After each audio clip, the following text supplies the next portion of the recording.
एकदम चटकदार अशी कवठाची चटणी कशी बनवायची ते आज आपण बघणार आहोत। अगदी झटपट रेसिपी आहे, त्यामुळे व्हिडिओ कुठेही स्किप न करता शेवटपर्यंत नक्की बघत राहा।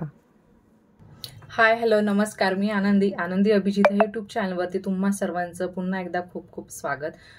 सुरुवातीला संपूर्ण कवठ हे किंवा कवठाचा गर अशा प्रकारे फोडून तो साईडला करून घ्यायचा आहे। जवळपास इथे मी 3 ते 4 कवठ घेतलेले आहेत आणि त्याच प्रमाणामध्ये आपण गूळ इथे वापरणार आहोत। तर अगदी मस्त आणि छान अशी ही रेसिपी आहे। त्याचबरोबर तुम्ही जेवणामध्ये किंवा उपवासासाठी देखील ही रेसिपी नक्की ट्राय करू शकता। आणि कवठ कसं ओळखायचं तर त्याच्या कलरवरून ओळखायचं आहे। आणि त्याचं वजन तर वजनाला खूप हलकं असतं जेव्हा कवठ हे छान पिकलेलं असतं आणि त्याची स्किन देखील ब्राऊन कलरची असते, लालसर असते, हिरवट कलरची नसते। आणि त्याचा सुगंध जो आहे तुम्ही देठाच्या साईडने घेऊन बघायचा आहे। अगदी सुगंधित असं ते त्याचा स्मेल येतो, त्याचा सुगंध येतो। त्याप्रमाणे तुम्ही ओळखायचं आहे की कवठ हे कितपत पिकलेलं आहे।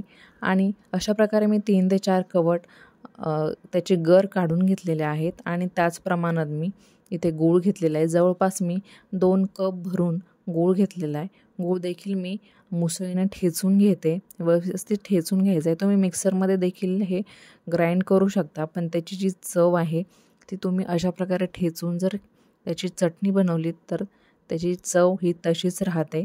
तुम्ही आवश्यकतेनुसार गरामधला जो देठाचा भाग आहे किंवा ज्या काड्या आहेत त्या काढून घेऊ शकता किंवा बिया देखील त्यामधल्या तुम्ही काढल्या तरी देखील चालतील। पण शक्यतो बिया ह्या दातांखाली खाण्यासाठी जेव्हा येतात तेव्हा अतिशय सुंदर लागतात, त्यामुळे इथे मी बिया काढलेल्या नाही आहेत।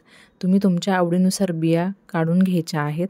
तर अशा प्रकारे सर्व गूळ आणि जो गर आहे तो मिक्स करून घ्यायचा आहे। चमच्याने मिक्स करून घ्यायचा आणि मुसळीने ठेचून घ्यायचं आहे। तुम्ही मिक्सरमध्ये झटपट बनवायचे असेल तर मिक्सरमध्ये देखील हे मिक्स करून घेऊ शकता किंवा गॅसवरती तुम्ही हे गूळ जो आहे तो मेल्ट करून त्यामध्ये हा जो गर आहे तो मिक्स करून व्यवस्थित त्याचं बॅटर जे आहे किंवा जी चटणी आहे तुम्ही ती बनवू शकता। आणि ह्या चटणीमध्ये विशेषतः लाल तिखट आणि मीठ देखील घातलं जातं। तर अशा प्रकारे इथं आपला छानपैकी असा कवठाची जी चटणी आहे ती रेडी आहे।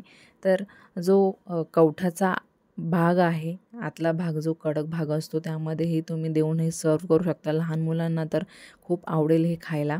तर अशा पद्धतीने तुम्ही छान कवठाची चटणी नक्की बनवू शकता।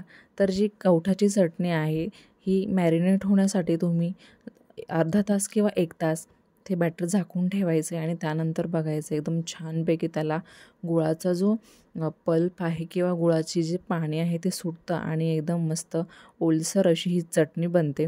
आणि एकदम जेवणामध्ये किंवा जेव्हा तुम्हाला कधी उपवास असतो त्यामध्ये देखील तुमच्या जेवणाची चव ही वाढवते आणि हेल्दी देखील खूप असते।